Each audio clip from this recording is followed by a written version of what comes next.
ప్రేమగల మా తండ్రి దేవా, మీ ప్రేమ చేత మమ్మల్ని కాపాడి మీ మాటలు ఈ రోజంతా నేర్చుకోవడానికి మీరు ఇచ్చిన భాగ్యానికి వందనాలు చెల్లిస్తున్నాం తండ్రి. మీ మాట వలన కలిగిన ప్రకృతిని అనుభవిస్తూ రుచి ఉందనుకుని దాహం తీరుతుందనుకున్న ఈ లోకానికి మీ మాటలు ఎల్లప్పుడూ వింటే దప్పికొనడని, మీ మాటలే జీవజలములని, మీ దగ్గరే సమస్తము మరి మా ఆనందము, మా కోరికలు అన్నీ మీరేనని మీ పిల్లలు వాక్యంలో వ్రాయబడిన సంగతులు గ్రహించుకొని గైకొనగలిగేటట్లు సహాయం చేయండి. యేసుక్రీస్తు పేరటి ప్రార్థనకు సమర్పిస్తున్నాము తండ్రి, ఆమేన్. ప్రియమైన దేవుని పిల్లారా, అపోస్తల కార్యములు 2 వారాలుగా మనం చాలా సంగతులు చెప్పుకున్నాం. ఈ అపోస్తల కార్యములు ఈ మొదటి అధ్యాయం మొదటి 2 వచనంలో మనకు అయిపోయి 2వ వచనం చదువుకుందాం మళ్ళీ ఒకసారి. ఆయన పరమునకు చేర్చుకొనబడిన దినము వరకు ఆయన చేయుటకును బోధించుటకును ఆరంభించిన వాటన్నిటిని గూర్చి నా మొదటి గ్రంథమును రచించితిని. యేసుక్రీస్తు వారు చేయుటకును బోధించుటకును, యేసుక్రీస్తు వారు బోధ ఎప్పుడు బోధించారో, యేసుక్రీస్తు వారు ఎప్పుడు ఆయన స్వస్థతలు, అద్భుతాలు, సూచక క్రియలు ప్రారంభించారో ఇవి లూకా గారు మొదటి గ్రంథంలో ఆయన రచించారట. ఆయన రచించినటువంటి మొదటి గ్రంథమైన లూకా సువార్తలో ఆయన చేయుటకును బోధించుటకును ఆరంభించిన వాటన్నిటిని గూర్చి, ఏం చేశారు, ఏమి ఆరంభించారో వాటన్నిటి గూర్చి నిజంగా మొదటి గ్రంథమైనటువంటి లూకా సువార్తలో మనకు వివరంగా ఉంటుంది. లూకా సువార్త నేర్చుకున్నప్పుడు మనకు అర్థమవుతుంది యేసుక్రీస్తు వారు ఏం చేశారు. బోధకుల మధ్య కూర్చొని 12వ ఏటలో ఏం చేశారు, 12వ ఏట నుండి 30 సంవత్సరాల వరకు యేసుక్రీస్తు వారు ఎక్కడున్నారో అన్నది నిజంగా లూకా గారే లూకా సువార్త 2వ అధ్యాయం 52వ వచనంలో రాసేశారు. లూకా సువార్త 2వ అధ్యాయం 52. యేసు జ్ఞానమందును వయస్సునందును దేవుని దయయందును మనుషుల దయయందును వర్ధిల్లుచుండెను. యేసు జ్ఞానమందు వర్ధిల్లుతున్నాడట, వయసునందు వర్ధిల్లుతున్నాడట.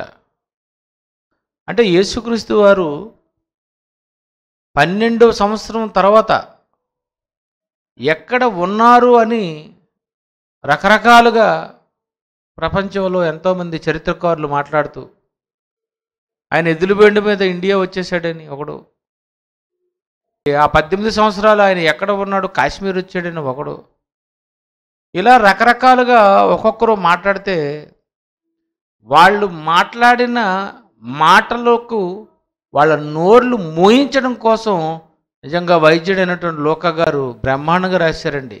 52వ వచనంలో ఆయన జ్ఞానమందును వయసు 12 సంవత్సరాల తర్వాత ఆయన వయసు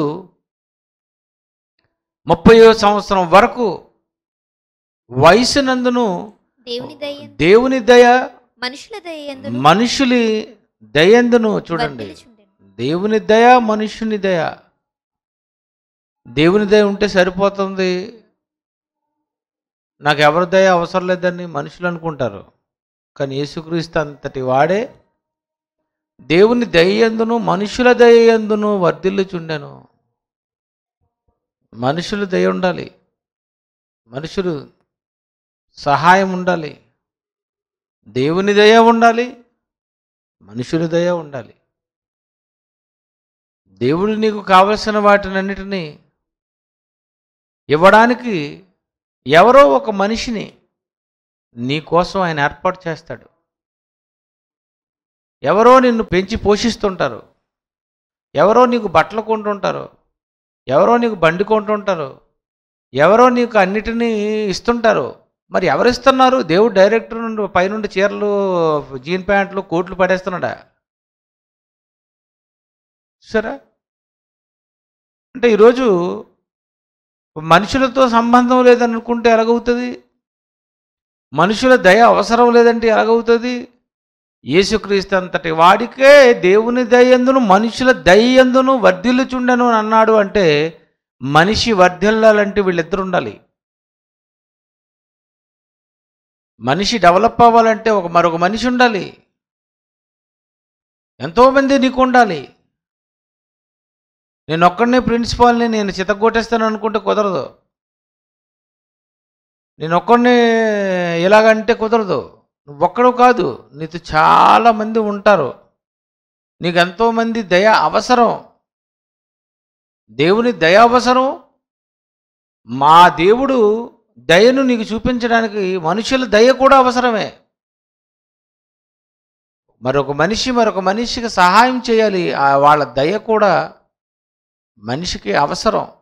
ఎవరో ఒకరు మనిషి జీవితంలో మరొకరు మనిషికి తోడుగా ఉంటూ వాళ్ళకి అన్నీ చూసి పెడుతూ వాళ్ళకు తినడానికి కానీ వాళ్ళకి కావలసిన వాటిని అన్నిటినీ ఇస్తున్నారంటే నీకు నువ్వే చేసేసుకుంటున్నావా చెప్పు? నువ్వు భోజనం ముందు కూర్చున్నావు అంటే నీ చుట్టూ ఎంతమంది వర్క్ చేస్తున్నారు? ఎంతోమంది కదండి. వంట చేయాలి, మనం వెళ్ళి వండేసుకుంటామా? మనం వంట చేసుకోవాలని అంటే మనమే దొండకాయల తోట, బీరకాయ తోట, ఆనపకాయ తోట, మనమే గొర్రెలు మేకలు అన్నీ మేపేసుకొని అన్నీ మన గదిలో పెట్టుకున్నామా? కోడిని కోసినోడు ఒకడు, మేకను కోసినోడు ఒకడు, ఆవును కోసినోడు ఒకడు, తోటకూర పండించినోడు ఒకడు, కాయగూరలు పండించినోడు ఒకడు. అంటే ఇలాగ మనుషుల దయ. ప్రపంచంలో ప్రతి మానవాళి మనుషుల కోసం ఉపయోగపడుతూ వాటిని పండిస్తూ ఎకరాలు ఎకరాలు విత్తనాలు జల్లి వాటికి మళ్ళీ మందులు కొట్టి నీరు పెట్టి బస్తాల కింద ఎత్తి దాన్ని మిల్లుకు పంపించి అది ఆడించిన తర్వాత నీవు కేజీ బియ్యం అని తెచ్చేసుకుంటున్నావే. ఇది తెచ్చుకోవడానికి ఎంతమంది మనుషుల చెయ్యి మారింది కేజీ బియ్యం. ఈ మనుషుల దయ లేదా?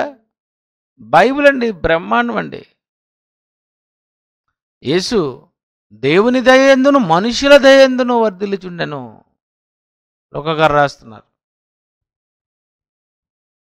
ఆయన చేయుటకు ఆయన 12వ ఏట ఏం చేశాడు? మొట్టమొదటిసారిగా యేసుక్రీస్తు వారు 12వ ఏట, అలాగే యేసుక్రీస్తు వారు జననం, అలాగే యేసుక్రీస్తు వారు మరి ఎక్కడ పుట్టారు అని ఏ సువార్తికుడు రాశాడు? లోకగారే కదండి. లోక సువార్త వచ్చినప్పుడు మీకు అన్నీ అర్థమవుతాయి. నేను కొంచెం రఫ్గా వెళ్ళిపోతున్నాను.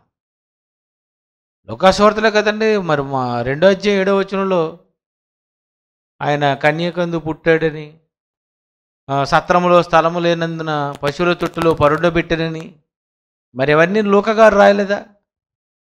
ఆయన చేయుటకును బోధించుటకును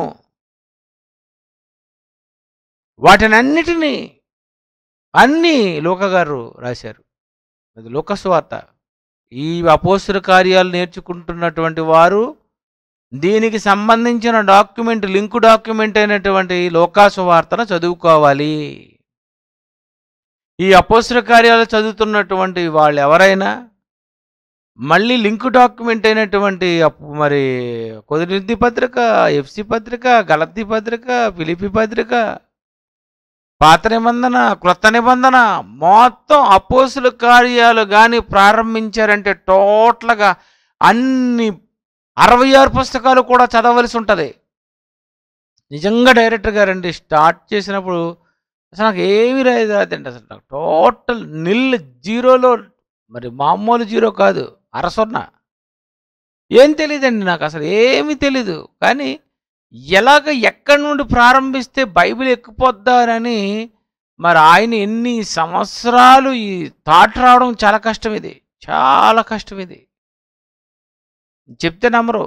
ఇక్కడ నుండి ప్రారంభించిన తర్వాత ఆయన ప్రతిరోజు బైబిల్లో ఒక్కొక్క అధ్యాయం, నాకు ఒక్కొక్క పేజీలో ఎన్ని వచనాలు ఉంటాయో అవన్నీ ఒక్కొక్కటి బుర్రలో అలాగా అలాగా అలాగా అలాగా అలాగా 1990 మొదలుకొని మొత్తం అన్నీ నాకు అర్థమైపోయింది. ఆహా, అందుకే మేము ఇక్కడ రాగానే బుర్రలో ఉన్న బైబిల్ చదువుకుంటే సరిపోద్ది. దీని తర్వాత ఏంటి, దాని తర్వాత ఏంటి, ఇది ఎలా చెప్పాలి, అది ఎలా చెప్పాలి, అన్నీ అర్థమైపోతుంటాయి. దీనికి మళ్ళీ పెద్ద నోట్స్ రాసుకొని వచ్చావంటే ఇంకేమీ లేదు, ఉత్తినే నీ తల్లో ఏమీ లేదు. బైబిల్ మీద పూర్తి అవగాహన ఉంటేనే మీరు అన్నీ మాట్లాడగలరు. లూకా గారు రాశారట, ఆయన చేయుటకును బోధించుటకును ఆరంభించిన వాటన్నిటిని గూర్చి ఇవన్నీ నా మొదటి గ్రంథంలో రచించితనేనంటే అపోస్తుల కార్యములు చదివే వాళ్ళు లూకా సువార్త కూడా ఖచ్చితంగా చదవాలి. మొదటి అధ్యాయం నుండి 24 వచనాల వరకు, 24 అధ్యాయాల వరకు పూర్తిగా అలా చదువుతూ, మిగిలిన పుస్తకాలు చదువుతూ, ఇప్పుడు ప్రారంభించినటువంటి అపోస్తుల కార్యాలు మొదటి అధ్యాయంలో మొదటి వచనం కంఠతా పెట్టేయాలి మీరు. రెండో వచనం కంఠతా పెట్టేయాలి. ఈ 2 వచనాలు, 3 వచనాలు, 4 వచనాలు 4 వారాల్లో మీరు నేర్చుకునేటప్పటికి 4 వచనాలు మీరు చూడకుండా రాసేయాలి. అంతే మీకు బైబిల్ వచ్చింది. ఎప్పుడైతే నీకు అలాగ వచ్చేసిందో, నువ్వు చదివేసావు కదా, బైబిల్ వచ్చింది కదా, అప్పుడు దివారాత్రులు ధ్యానించాల. అది ఇక్కడ ఏముంది, అక్కడ ఏముంది, ఇక్కడ ఏముంది, అక్కడ ఏముంది అని అప్పుడు ధ్యానం. చదవకుండా నీకు ఏం ధ్యానం చేస్తావు? నిర్గమకాండంలో 2వ అధ్యాయంలో ఏముంటుందో తెలియకపోతే ఏం ధ్యానం చేస్తావు? నీకు ఆత్మ బయలుపరచడం ఇలాంటివి ఉండవు కదా. నీకు వ్రాయబడినది నువ్వు చదువుకోవాలి. కనుక ప్రియమైన దేవుని పిల్లరా, యేసుక్రీస్తు వారు చేయుటకు బోధించుటకు, యేసు బోధ మొట్టమొదటిసారిగా యేసు బోధ ఎప్పుడు ప్రారంభించాడు, ఏ సంవత్సరంలో ప్రారంభించారు బోధ చేయడం? అది లూకా గారే రాశారండి. లూకా సువార్త 3వ అధ్యాయం 23వ వచనంలో ఆయన రాస్తూ, యేసు బోధింప మొదలుపెట్టినప్పుడు ఆయన దాదాపు 30 ఏండ్ల ఈడు గలవాడు. 30 ఏండ్ల ఈడు గలవాడు. యేసు బోధింప పెట్టినప్పుడు దాదాపు ఎంత చక్కగా రాశాడండి ఆయన. యేసుక్రీస్తు వద్ద బోధించి మొదలుపెట్టినప్పుడట ఆయన దాదాపు, అందుకే అప్పుడప్పుడు డైరెక్టర్ గారు సుమారు అని ఒక పదం వాడుతుంటారు. ఆయన బోధించేసరికి కరెక్ట్గా 30 అని అనడం లేదు, ఆయన దాదాపు 30. చక్కగా ఎంత చక్కగా రాశాడండి ఆయన. అంటే యేసు బోధించేటప్పటికి యేసుక్రీస్తు దాదాపు 30 సంవత్సరాలు, 30వ ఏట బోధ స్టార్ట్ చేశారు ఆయన. 12వ ఏట ప్రశ్నలు అడిగారు. ఆ 12వ ఏట నుండి 30వ ఏట వరకు యేసు జ్ఞానమందును, వయసునందును, మనుషుల దయ్యందును, దేవుని దయ్యందును వర్ధిల్లుచుండెను అని అన్నాడు. అంటే జ్ఞానములో వర్ధిల్లాలి, మనుషుల దయలో వర్ధిల్లాలి, దేవుని దయలో మళ్ళీ నువ్వు ఉండాలి నీ మీద. వీళ్ళందరూ దయ్యందును నువ్వు వర్ధిల్లుతుండాలి, నువ్వు అలా డెవలప్ అవుతుండాలి. అలా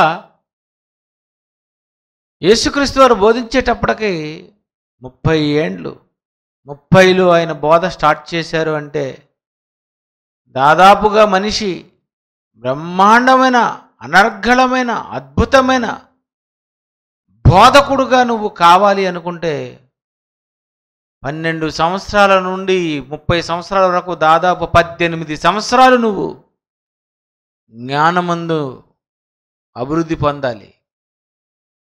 అందుకే డిప్లొమో, బీబీటీహెచ్, ఎంబీటీహెచ్ ఎన్ని సంవత్సరాలు? 8 సంవత్సరాలు. సరే, అది ఏంటి? 160 పాఠాలకు 8 సంవత్సరాలు. బైబిల్ అంతటకి 160 పాఠాలు నేర్చుకోవడానికే నీకు 8 సంవత్సరాలు పడితే బైబిల్ అంతా నేర్చుకోవడానికి నీకు ఎన్ని సంవత్సరాలు పడుతుంది?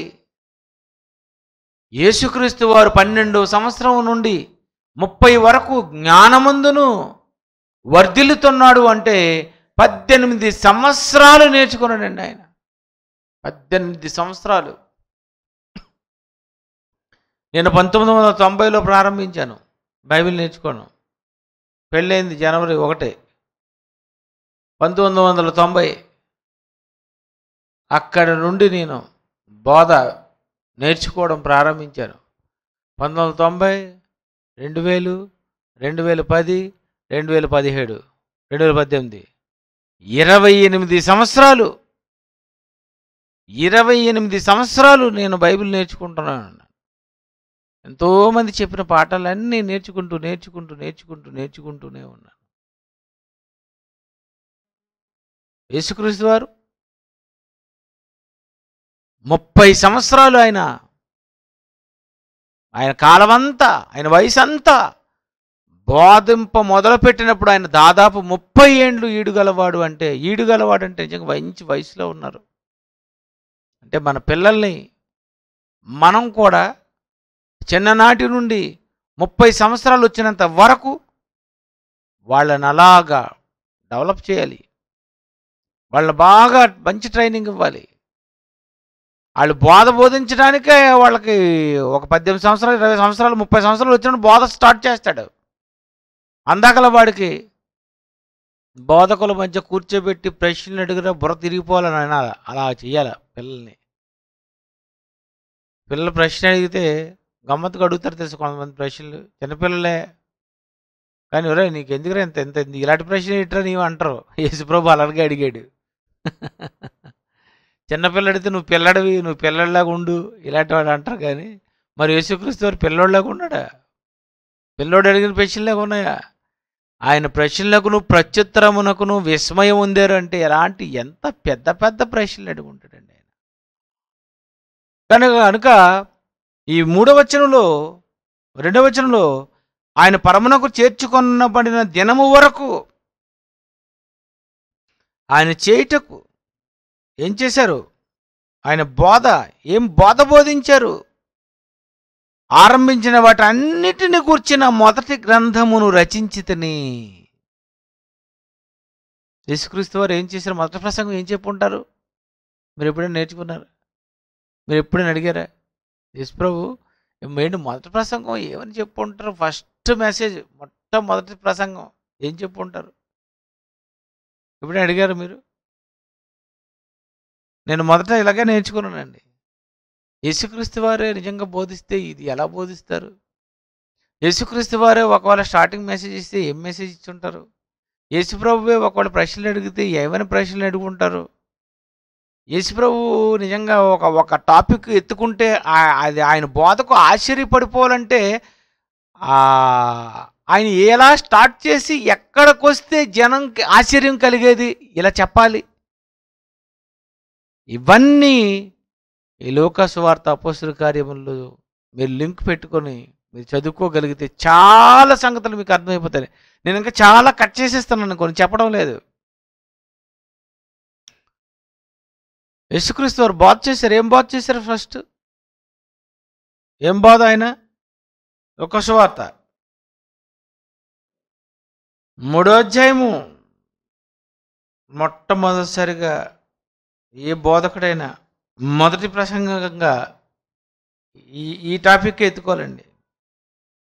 ఇందులోనే ఉంది మొత్తం టాపిక్ అంతా. ప్రపంచం అంతా ఆశ్చర్యం అయిపోతుంది, షాక్ అయిపోతుంది. లూకా సువార్త 3వ అధ్యాయము 23. దాదాపు 30 ఏండ్ల ఈడుగలవాడు ఆయన యోసేపు కుమారుడు ఎంచబడెను. ఏసేపు హేలికి, హేలి మత్తతకు, మత్తతు లేవికి, లేవి మెలికీకి. చూడండి అలాగ మొత్తం అలా చెప్పుకొస్తూ అలా ఎంతోమంది పేర్లు ఆయన ఎంత కంటత పెట్టాడండి. ఆయన కంటతా పెట్టి ఎవరి తర్వాత ఎవరెవరు తల్లిదండ్రులు తాత పేరే మర్చిపోయి ముత్తాత పేరే మర్చిపోయిన ఈ లోకంలో తాతలు తాతలు పితరులు పితరులు పితరులు పితరులు ఎంతమంది అయితే ఉన్నారో వాళ్ళందరి పేర్లు ప్రారంభించి 38 కైనాను ఎనోషు, ఎనోషు షేతుకు, షేతు ఆదాముకు, ఆదాము దేవుని కుమారుడు. మొదటి ప్రశ్న, ఆదాము దేవునికి కుమారుడు.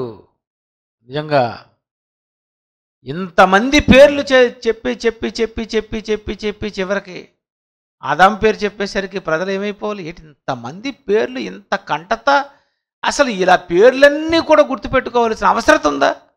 ఎలా ఎలా ఎలా గుర్తుంచుకున్నాడు యేసుప్రభు అని మీకు అనుమానం రావచ్చు.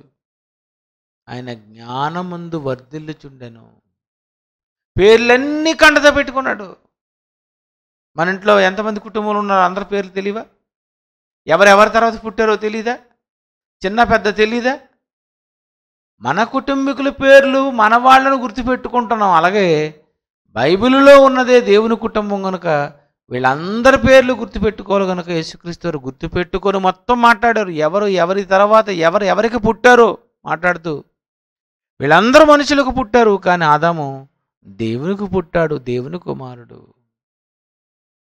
ఆదాము తండ్రి ఎవరు? ఆదాముకు తల్లి ఉందా? ఆదాముకి తల్లి లేదు, హవ్వకు తల్లి లేదండి.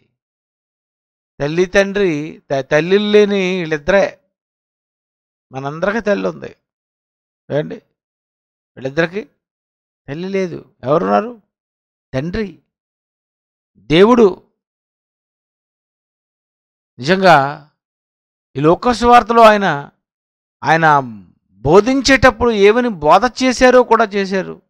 ఆయన చేయుటకునంటే ఏమేమి చేశారో ఇవన్నీ కూడా లోకసువార్తలో నేను రాశాను, మొదటి గ్రంథంలో రచించితినేనని మొత్తం ఆరంభము నుండి యేసుక్రీస్తు వారు ఏం చేశారో ప్రతి మనిషి చదువుకోవాలనుకుంటే క్లియర్గా లోకసువార్తలో ఉంటుంది. అందుకే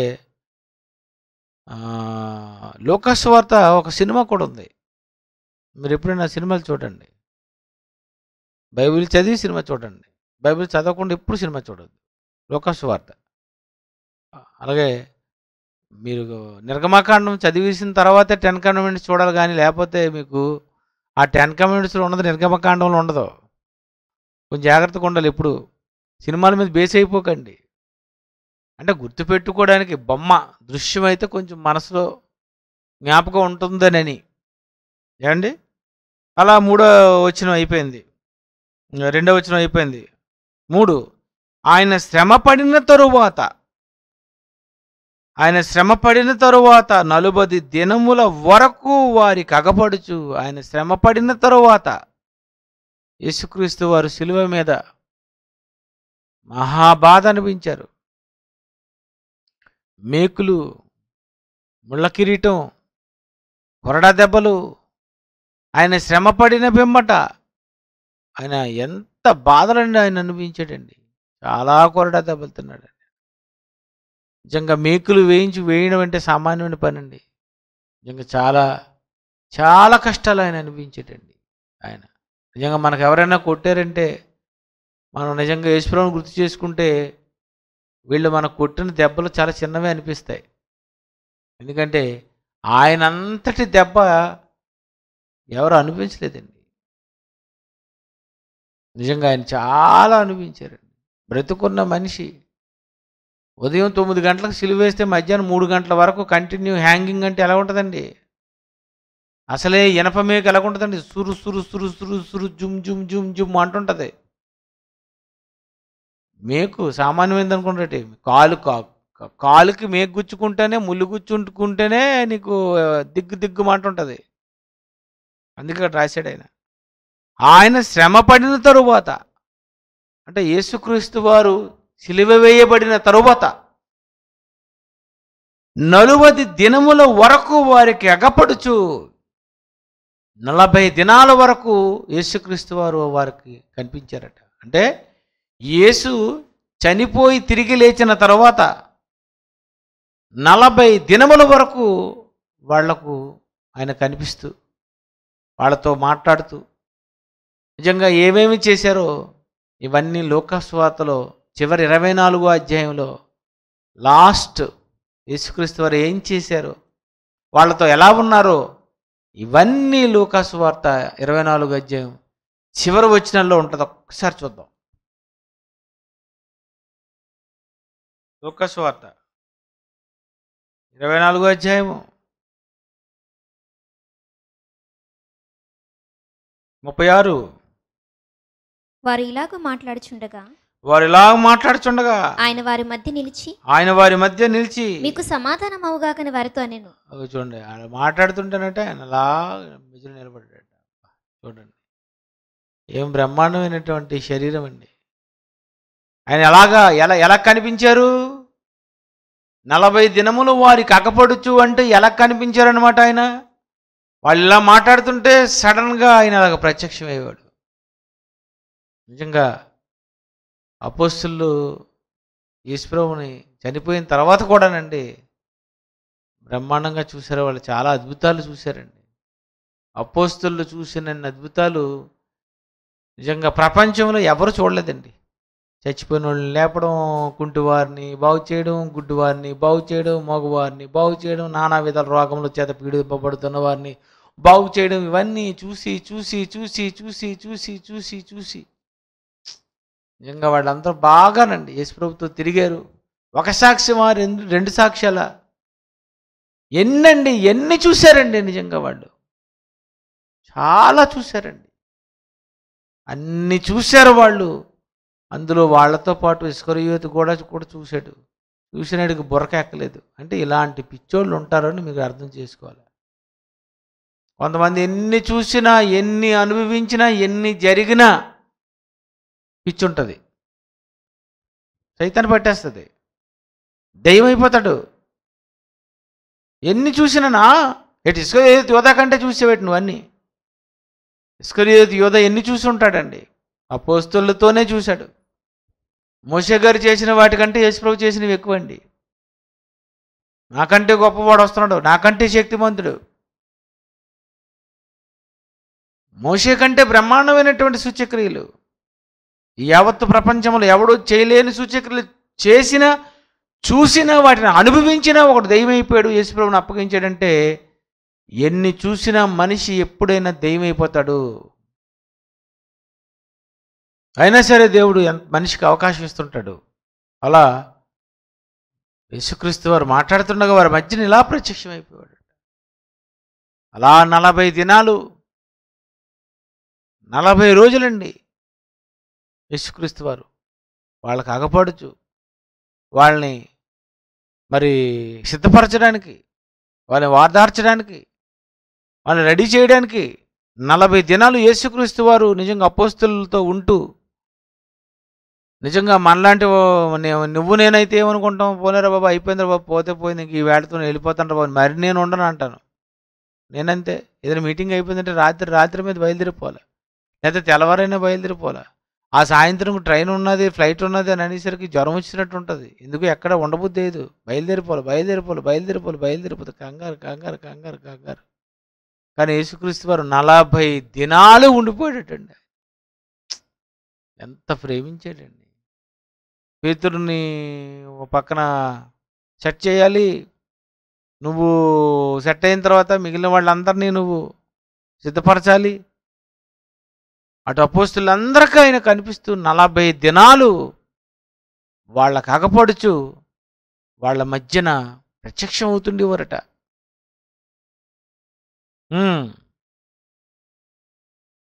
33. వారు ఇలాగ మాట్లాడుచుండగా ఆయన వారి మధ్య నిలిచి మీకు సమాధానం అవుగాకని వారితో అనెను. అయితే వారు దిగులు పడి భయక్రాంతులై భూతము తమకు కనబడినని తలంచిరి. వాళ్ళకి అంత టాలెంట్ ఉంది వాళ్ళకి. అండి, అయ్యో యేసుక్రీస్తు వారు వచ్చారండి, నిజమేనండి అని. అలా యేసుప్రభు వారు కనిపిస్తే ఏమనుకోవాలి?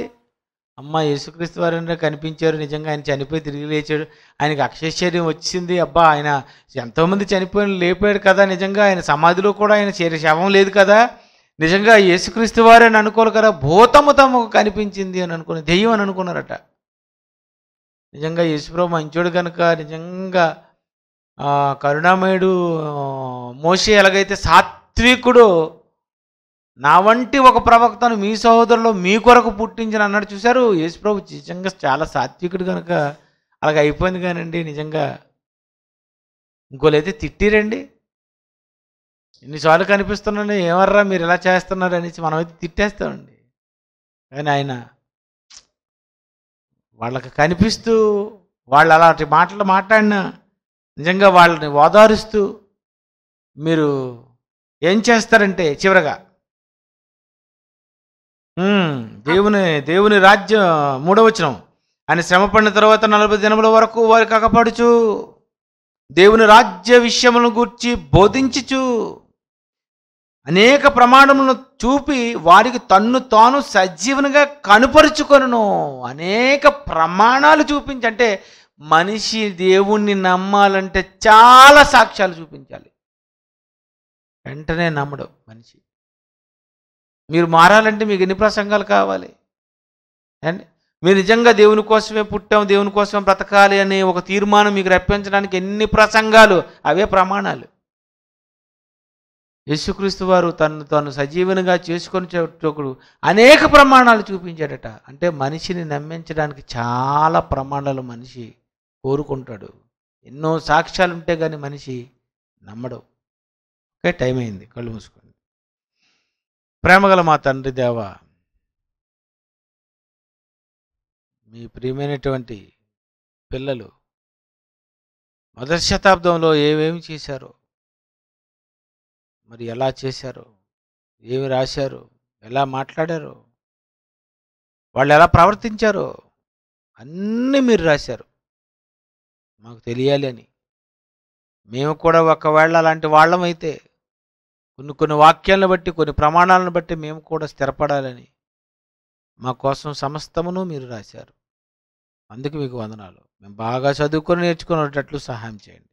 యేసుక్రీస్తు పేరటి ప్రార్థనకు సమర్పిస్తున్నాం తండ్రి. ఆమేన్.